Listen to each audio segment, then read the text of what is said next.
To people's Academy. നമ്മളിന്ന് നോക്കുന്നത് current affairs ആണ്. കറണ്ട് അഫെയർസ് നമുക്ക് ഓരോന്നായിട്ട് നോക്കാം. ആദ്യത്തെ ചോദ്യം, 2025 ഖേലോ ഇന്ത്യ യൂണിവേഴ്സിറ്റി ഗെയിംസ് വേദി. 2025 ഖേലോ ഇന്ത്യ യൂണിവേഴ്സിറ്റി ഗെയിംസ് വേദി എവിടെയെന്നാണ് ചോദ്യം. ഓപ്ഷൻ ബി ആണ് ഉത്തരം, രാജസ്ഥാൻ. രണ്ടാമത്തെ ചോദ്യം, ഇന്ത്യ തദ്ദേശീയമായി വികസിപ്പിച്ചെടുത്ത AI അധിഷ്ഠിത multi model large language model ഏത് എന്നാണ് ചോദ്യം. ഇന്ത്യ തദ്ദേശീയമായി വികസിപ്പിച്ചെടുത്ത AI അധിഷ്ഠിത multi model large language model ഏത്? ഓപ്ഷൻ എ ആണ് ഉത്തരം, ഭാരത് ജൻ.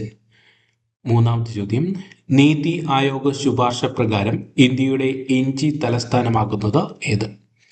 നീതി ആയോഗ് ശുപാർശ പ്രകാരം ഇന്ത്യയുടെ ഇഞ്ചി തലസ്ഥാനമാകുന്നത് ഏത്? ഓപ്ഷൻ ബി ആണ് ഉത്തരം, മിസോറാം. അടുത്ത ചോദ്യം, നാലാമത്തെ ചോദ്യം, 2025 നവംബറിൽ ബംഗാൾ ഉൾക്കടലിൽ രൂപപ്പെട്ട ചുഴലിക്കാറ്റ് ഏത്? 2025 നവംബറിൽ ബംഗാൾ ഉൾക്കടലിൽ രൂപപ്പെട്ട ചുഴലിക്കാറ്റ് ഏത്? ഓപ്ഷൻ സി ആണ് ഉത്തരം, സെൻയാൻ.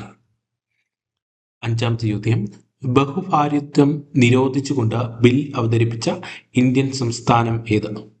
ബഹുഭാര്യത്വം നിരോധിച്ചുകൊണ്ട് ബിൽ അവതരിപ്പിച്ച ഇന്ത്യൻ സംസ്ഥാനം ഏത്? ഓപ്ഷൻ സി ആണ് ഉത്തരം, ആസാം. ആറാമത്തെ ചോദ്യം, ഇന്ത്യയുടെ ആദ്യത്തെ ആന്റി ഡ്രോൺ പെട്രോൾ വെഹിക്കിൾ ഏത്? ഇന്ത്യയുടെ ആദ്യത്തെ ആന്റി ഡ്രോൺ പെട്രോൾ വെഹിക്കിൾ ഏത്? ഓപ്ഷൻ എ ആണ് ഉത്തരം, ഇന്ദ്രജാൽ റേഞ്ച്. അടുത്ത ഏഴാമത്തെ ചോദ്യം, തുറമുഖങ്ങൾക്കായി ഇന്ത്യയിലെ ആദ്യത്തെ തദ്ദേശീയ കപ്പൽ ഗതാഗത മാനേജ്മെന്റ് സിസ്റ്റം വികസിപ്പിച്ചത് ആര്? തുറമുഖങ്ങൾക്കായി ഇന്ത്യയിലെ ആദ്യത്തെ തദ്ദേശീയ കപ്പൽ ഗതാഗത മാനേജ്മെന്റ് സിസ്റ്റം വികസിപ്പിച്ചത് ആര്? ഓപ്ഷൻ എ ആണ് ഉത്തരം, IIT മദ്രാസ്. എട്ടാമത്തെ ചോദ്യം, 2026 T20 ക്രിക്കറ്റ് ലോകകപ്പ് വേദി. 2026 T20 ക്രിക്കറ്റ് ലോകകപ്പ് വേദി. ഓപ്ഷൻ ഡി ആണ് ഉത്തരം, ഇന്ത്യ. ഒൻപതാമത്തെ ചോദ്യം, സ്ത്രീ സുരക്ഷയ്ക്കുള്ള പുതിയ ഹെൽപ്പ് ലൈൻ നമ്പർ ഏത്?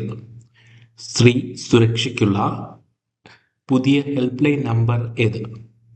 ഓപ്ഷൻ എ ആണ് ഉത്തരം, 144 90. പത്താമത്തെ ചോദ്യം, റെയിൽവേയുടെ ആന സുരക്ഷാ പദ്ധതി ഏത്? റെയിൽവേയുടെ ആന സുരക്ഷാ പദ്ധതി ഏത്?